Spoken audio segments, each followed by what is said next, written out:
Alright, gut punching squad, we haven't watched NWA TNA for a few weeks. I almost did WCW 2000 instead because I like a laugh and TNA isn't really fun anymore at this point. Then I remembered that on the last episode Vince Russo debuted on screen. Things are about to change. And when I say change, I mean from one extreme to the other. Night and day, cats and dogs, Russo and Cornette and a brick to the head.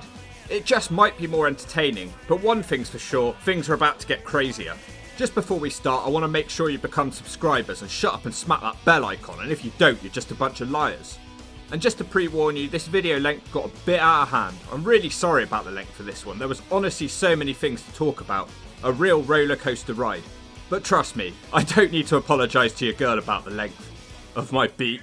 Enough of this speak. Show starts with a match this week. It's the Briscoe brothers making their second TNA appearance. They're both 18 at this point.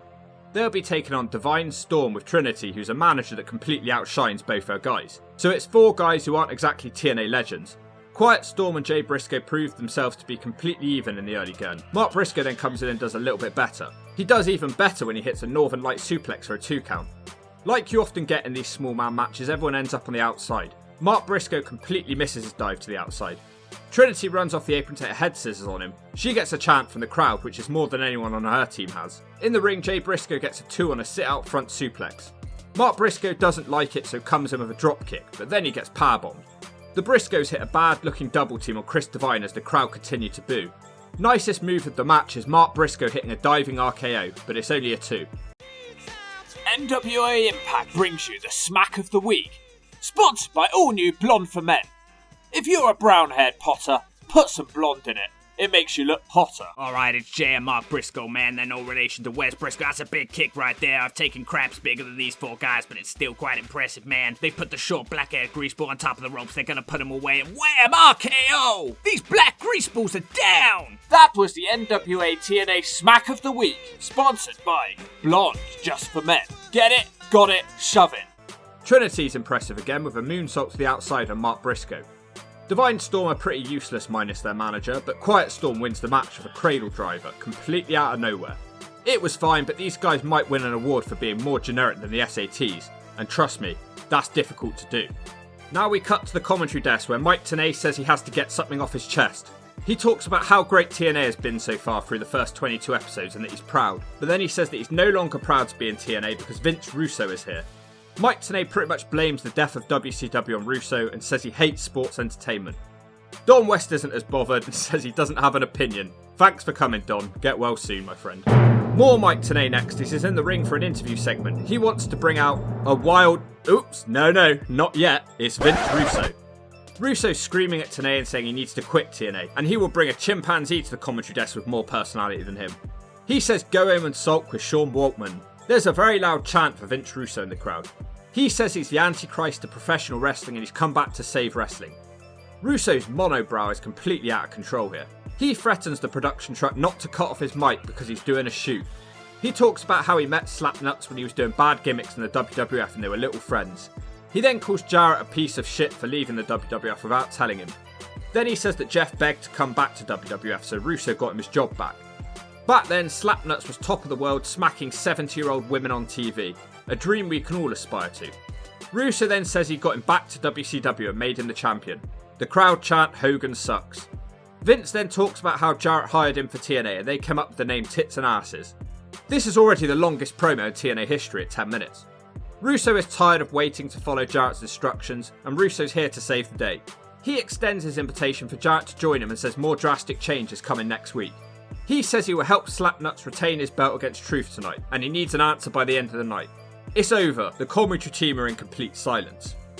Whilst we look at the TNA cage dancers, Mike Tenay is ranting and raving like an old woman in Waitrose when they run out of free coffees. In the back it's the albino Harry Potter. Apparently someone has won some sort of bid to manage AJ Styles and he's not too happy about it. I have no idea what they're talking about, and then he gets cut off before it finishes. America's Most Wanted out for a match now, which was probably overdue at this point. They'll be facing the Hotshots, who are a team of a blonde CM Punk and a depressed Shane Douglas, but they don't squeeze their junk. James Storm gets isolated and beaten down in the corner. They also hit Storm with a double team slingshot suplex. Cassidy O'Reilly tries a handspring, but Storm catches him and hits an overhead belly to belly. Harris comes in, but he doesn't get on well, so he gets chucked into the crowd barrier. The shots continue double teaming as they hit super kicks. They continue double teaming as they roll him across the ring.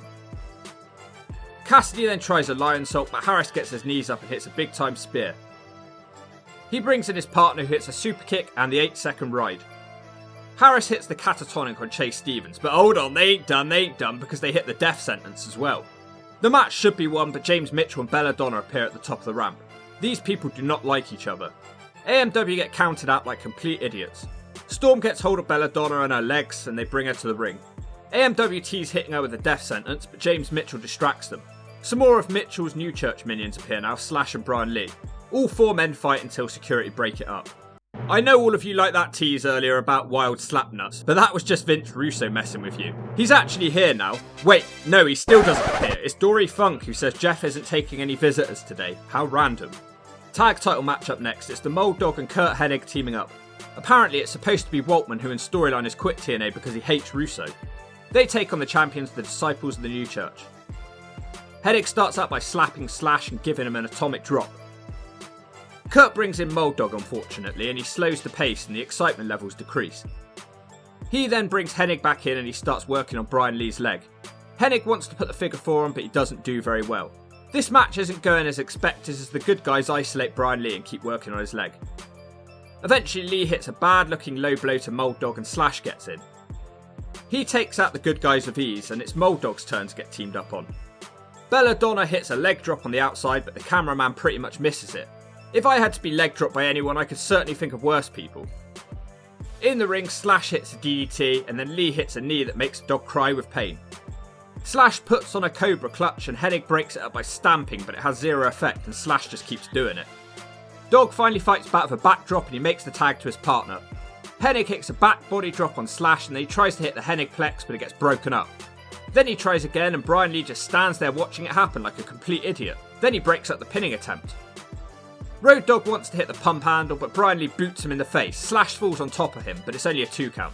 Then America's Most Wanted storm the ring and the match is thrown out, which is a shame because it was going on quite nicely.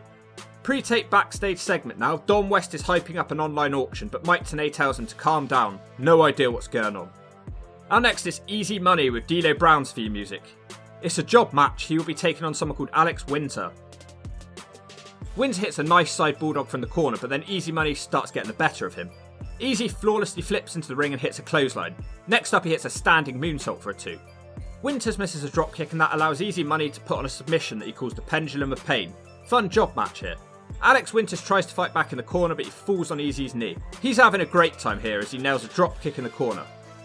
Easy Money then nails another lovely move, but he doesn't want the match to end. He throws Winters through the air and he hits some sort of release suplex. Okay, this was more the sort of thing that represented why so many people in the comments were hyping him up. In the back, Goldilocks is with Bruce, who says he's now known as Alan Funk. Goldie makes fun of him for liking Brian Lawler's ex-girlfriend April. She asks him what's going to happen to the Miss TNA crown. He tells her he'll probably just give it to April for free. Another match now, it's the Crimson Dragon versus Sonny. Don't look at my ass Siaki. You know what NWA TNA's missing right now, right? More Sonny Siaki promos. Everyone is running everywhere until the Dragon boots Siaki in the face. Dragon then tries to spring off the ropes, but he falls over and they move on as quickly as possible. The Dragon wants to shake hands, but Don't Look at My Ass isn't that kind of guy. Dragon boots Siaki to the outside of the ring and he does a clothesline through the middle rope. The Dragon has an unusual style to say the least. They get back in the ring, but the Dragon is pretty quickly back on the outside as Siaki throws him overhead for a pump handle suplex. Siaki doesn't give him a chance and powers Crimson Dragon into the broadcast table next.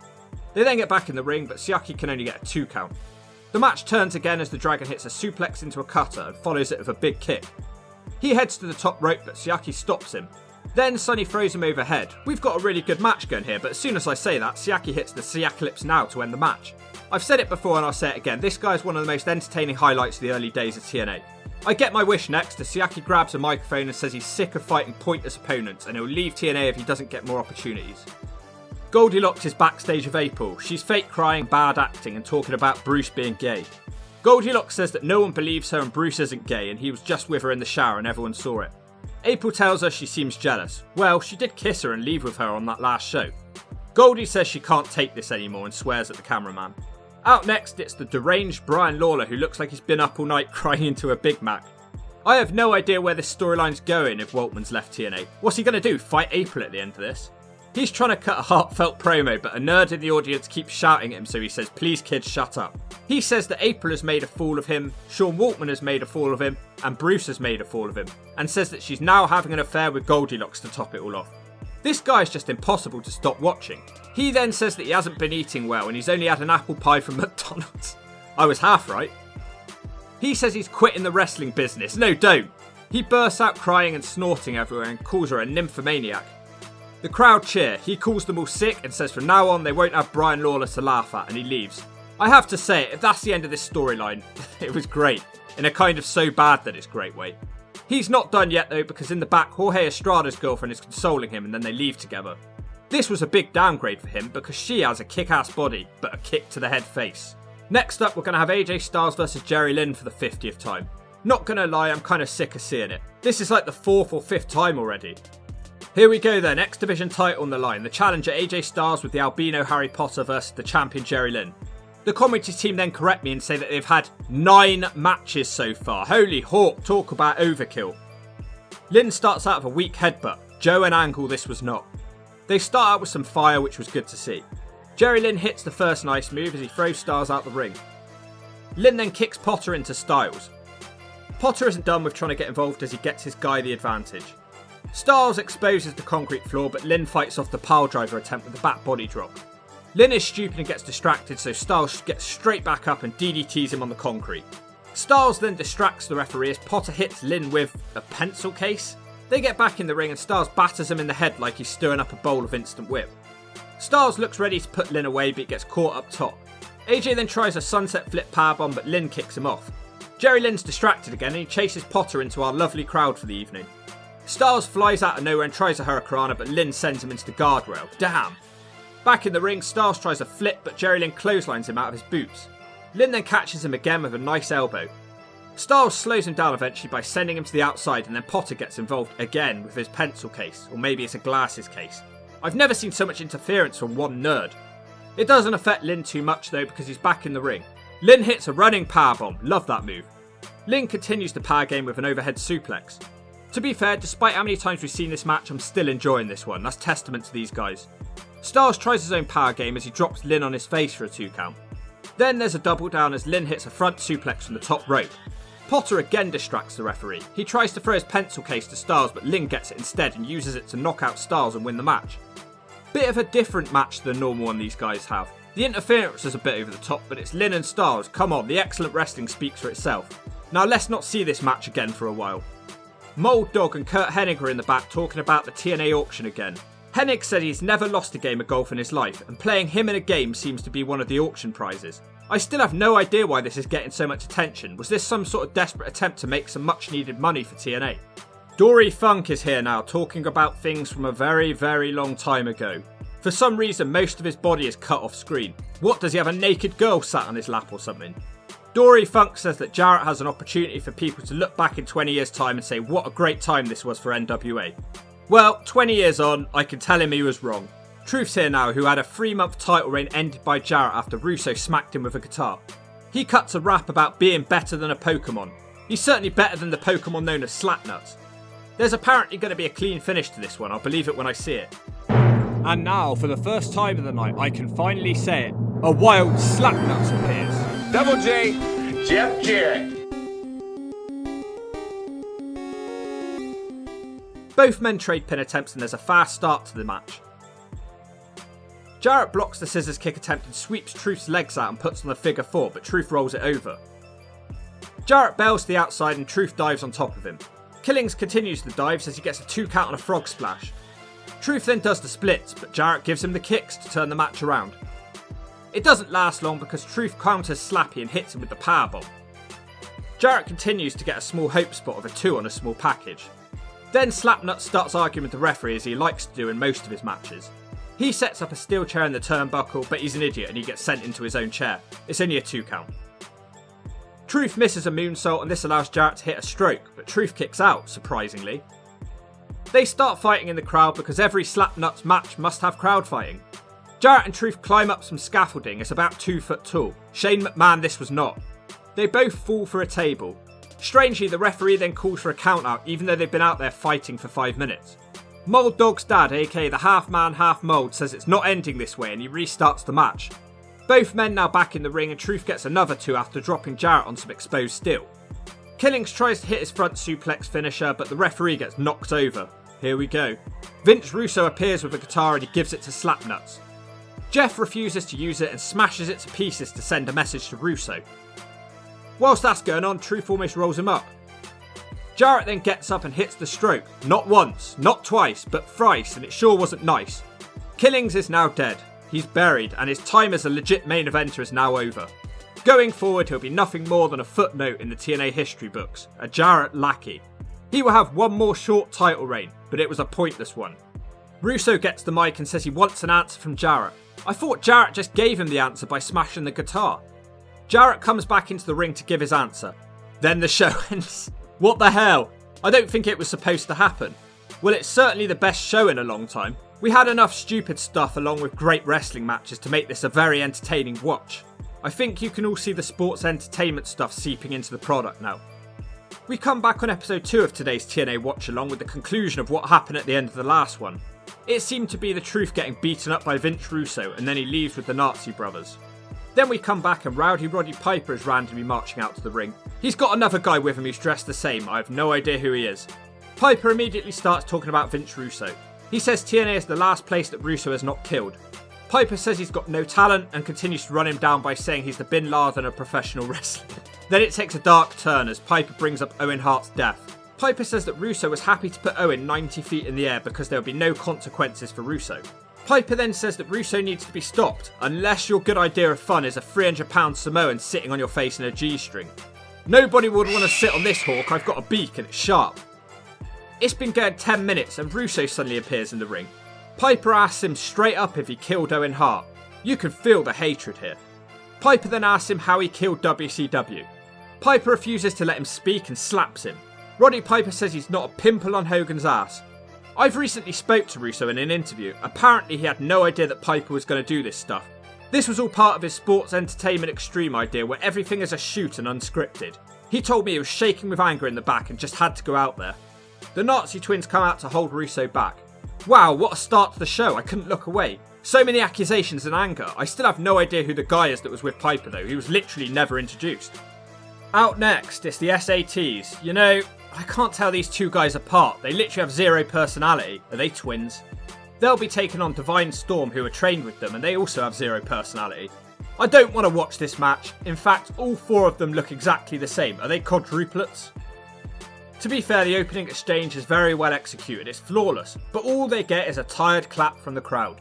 It's clear that all 4 guys know each other inside out and it continues to be a lot of well rehearsed spots, but it's hard to care. Everyone dives to the outside as you would expect in this sort of match. The real star of the match is Trinity, who decides to hit a moonsault on them all. As the match continues, I almost fell asleep despite them all trading pin attempts. Quiet Storm hits that nice move from the last match, the cradle driver, but he can't get the free. The SATs want to hit the Spanish fly, but Trinity interferes and Divine Storm win a roll-up. There's a reason that no one ever talks about these guys. For all their great wrestling skill, they were completely forgettable. Now, it's about to get weird. Chris Harris is out on his own to face off against... Wait, Russo is here again. Russo tells Harris that he's here to help him whilst Harris looks confused. Russo doesn't help him though and starts trashing Piper again. He says that Piper's just using Owen Hart's name to sell his book and he'll go straight to hell. He then says the NWA is run by senior citizens who are more concerned with whether or not they will shit the bed tonight. I'm looking at you, half man, half mold. Then he starts threatening JB on the outside. Russo asks the crowd if they want sex and he announces the birth of his new faction, Sports Entertainment Extreme. He says every week we see signs in the crowd for ring girl Athena, but the NWA keep ignoring her. He had a fair point here. He invites her into the ring as the crowd go nuts for her. Russo doesn't let her talk though and says that it's tits and asses and tells her the crowd want to see her tits. He says that he's seen bigger tits on dusty roads. He calls her an ugly wench bitch and then she slaps him. What the hell am I watching? He crushes her in the corner. How is any of this supposed to help Chris Harris? Russo told me in his interview that the whole point of this was to get heat on him because he knew how popular she was. Then they fight and the Nazis have to pull them apart. They seem to be enjoying this way too much. Russo tells the Harris brothers that they suck and gives them the mic. They cut a promo saying that TNA wouldn't exist without them. I couldn't say that with a straight face. It's now been 15 minutes, this show sure has changed. He says shove TNA up your ass. Then the Harris brothers hit Athena with the H-bomb, not once but twice. Some jobber security tried to make the save, but they get kicked over. Well, I think it's clear that Vince Russo has definitely arrived in TNA. Now we cut to the back and the half-man, half-mold is moaning about what the Harris brothers just did. They tell him to shove their contracts up his ass. He says no and puts them in some sort of match tonight. Then he cuts a rambling promo about hitting a snake with a brick or something. We cut back to Chris Harris flipping out at Mike Tenay at what just happened. If he had such a problem with it, why didn't he help Athena? He was stood at ringside watching the whole time. What, is he a coward? The New Church finally come out, but it will just be Brian Lee competing against Harris. If James Mitchell's New Church members lose their single matches tonight, Mitchell will have to face AMW in a handicap bull rope match on a pole. Brian Lee batters Harris around the ringside and then he suplexes him on the outside. Harris fights back with a clothesline on the commentary desk and takes out Mike Tenay, who isn't really having a good night. Harris brings Lee back into the ring with a suplex for a 2 count. Brian Lee tries to mount a comeback with some running elbow drops. Strangely, he climbs the top rope and of course he misses his knee drop from the top. Harris is now back in this one and he hits a bulldog. Belladonna gets on the ring apron, so Harris brings her and her legs into the ring. He's an idiot, so Brian Lee hits him with the big boot, but Harris kicks out of the pin. Then Harris hits the spear and it's over just like that. Goldilocks is in the back as Killings is threatening Vince Russo. The half-man, half-mold asks Truth to team up with Slapnuts tonight to take out the Nazi twins, and then they can all get to Russo apparently. Straight back to the ring and Storm is now fighting Slash and Storm nails him with an enziguri. Storm quickly follows it up with a power slam. Slash isn't having it and nails a bicycle kick. Just to remind you, this match is a qualifier match for a Father James Mitchell on a pole attached to a bull rope handicap match. Slash sends Storm to the outside so that the New Church can cheat. Back in the ring, Storm hits a kick to the nutsack and a super kick. Slash tries to send him to the outside again, but Storm skins the cat and hits a head scissors. Storm hits a Russian leg sweep, but the match continues. Belladonna's on the ring apron again, which is never a bad thing. Slash throws powder in Storm's eyes, but Storm kicks out. The Cowboy then tries a crossbody, but Slash rolls through only to get a 2 count. A chair ends up in the ring, but Storm hits the Hangman's noose from the corner on the chair. For some reason this isn't the finish and Slash kicks out. Harris gets in the ring and spears Brian Lee for the second time tonight. Whilst that's going on, Slash hits Storm with a belt, but Storm kicks out again. How many false finishes will there be in this match? The ending is then completely dumb as Mitchell and Belladonna cause a distraction against their own guy and the referee, and Harris jumps from the top. Death sentence for the 3. James Mitchell is screwed. In the back, Jerry Lynn is looking like a bigger nerd than Harry Potter. He says you can win a dinner with Jerry Lynn. What an exciting night that would be. Was this actually a real thing? If there's someone out there who's watching this right now, let me know how your dinner with Jerry Lynn was. Elsewhere backstage, half-man, half-mold is begging Slapnuts to team up with Killings. Truth yells at him and he doesn't seem too happy about it. Next up is a match that I've personally been looking forward to. It's a 4-way double elimination match. Easy Money versus Kid Cash versus the Amazing Red versus Styles, who attacks Red and gives him the Styles Clash on the ramp. So now it's a 3-way. The match is then completely ruined as it's announced that Joel Maximo from the SATs will be substituting. We've already seen this guy once tonight. Do we really need to see him again? He was boring before, he'll be boring this time. I guess it might help us to remember him more. Kid Cash takes him out with the Hurricanrana on the outside. Look, my problem with the SATs are highlighted by this match. One of them has just seen his cousin Amazing Red destroyed by AJ Styles, but he doesn't even go after AJ for revenge. He doesn't even seem bothered, he just carries on wrestling his normal gymnastic match. There is no character work from him. I then almost threw up all over my room as the SAT pins Kid Cash. Then I remembered it's a double elimination match, so you have to be pinned twice to be eliminated, thank God. Styles gets a pin on the SAT with an almost Death Valley driver. We then get to see Easy Money for the first time now as he gets a 2 on a powerbomb. Then he misses a drop kick and leaves the ring, thanks for coming. Easy tries to come back in with a clothesline, but Styles hits him with the drop kick. Styles tries to put him away at the Clash, but Easy reverses it into a move, but Styles kicks out of that. Then Easy hits the release suplex from earlier on and he pins Styles for the 3. The 2 ex-ECW men have a nice trade-off next. It sounds like they're trying to build Easy Money up for a title shot. I thought they were doing that for Kid Cash. But let's just ignore this little botch right here. I could watch these two go back and forth all day long with their unique moves. Next we have a thing of pure beauty as Easy looks for a top rope powerbomb, but at the last second Cash whips off a Hurricanrana. Somehow that's only a 2, but it was beautiful. Then just like that, Easy Money eliminates Kid Cash. Then straight away AJ Styles hits the Styles Clash on Easy Money and pins him for the first time. Styles then tries to put the SAT away at the Brainbuster, but he kicks out. AJ puts him in a death lock, but he can't make him tap out. This part of the match goes on for a very long time with AJ struggling to put him away. Oh god, the SAT then pins AJ Styles. I can't believe what I'm watching here. Man, AJ's on a losing streak, I swear. Easy Money and the SAT trade pins and then Easy smashes him with a kick. Come on Easy, he follows it up with a clothesline and a frog splash, but the SAT kicks out. When did this guy become Superman? Then the SAT nails a moonsault, but Styles is distracting the referee. Then Styles hits the SAT with a chair to the back of the head, and Easy Money hits a driver to win, and he now has an X Division title shot. Thank God. I thought I was about to have to smash my computer up. That was a close one. I was boiling with anger. My feathers were falling out. The cage dancers are all very boring now. It's always the same two. It's the happy one and the lollipop one. Variety is the spice of life, apart from when it comes to TNA cage dancers, apparently. Now we've got some nerds in the back talking about the silent auction again. You could win a chance to be a production assistant. Apparently the bid is at $400 right now. That should cover the SAT wages for the night at least.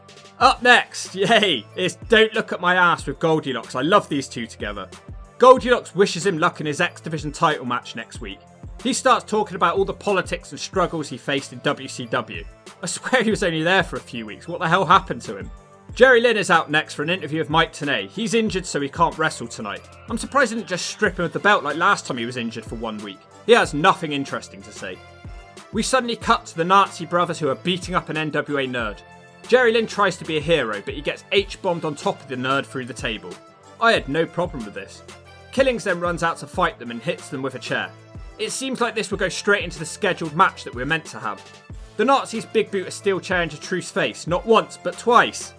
They carry him up some steps and throw him off a balcony through a table. Where's Slapnuts at? In the back, Half Man, Half Mold is asking the son of Mold Dog to help Jeff Jarrett fight the Nazis tonight as Killings is pretty much dead. He agrees to do it, so the match just got worse. But before that can happen, we have a handicap bull rope match and a pole. It's America's Most Wanted. They're supposed to be facing James Mitchell, but he says he's not cleared to wrestle because he's got croup.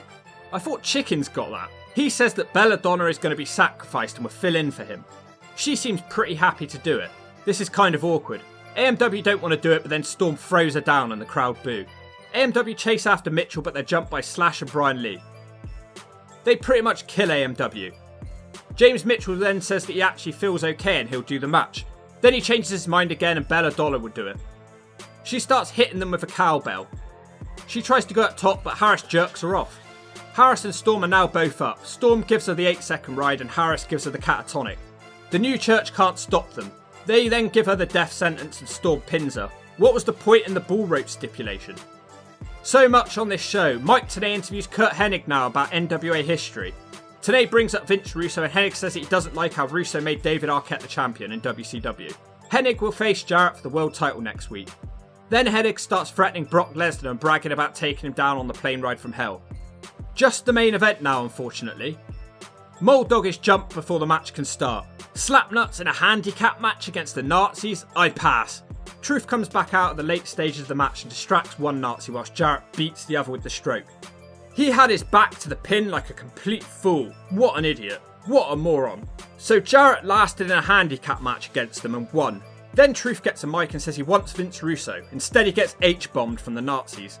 Then Russo appears and they give Truth another H-bomb. Why do they do everything twice? Is it because they've got so few moves? I don't know. Why couldn't Truth beat them up like Jarrett? Mold Dog runs out. It wasn't exactly a rescue because Truth has already been battered.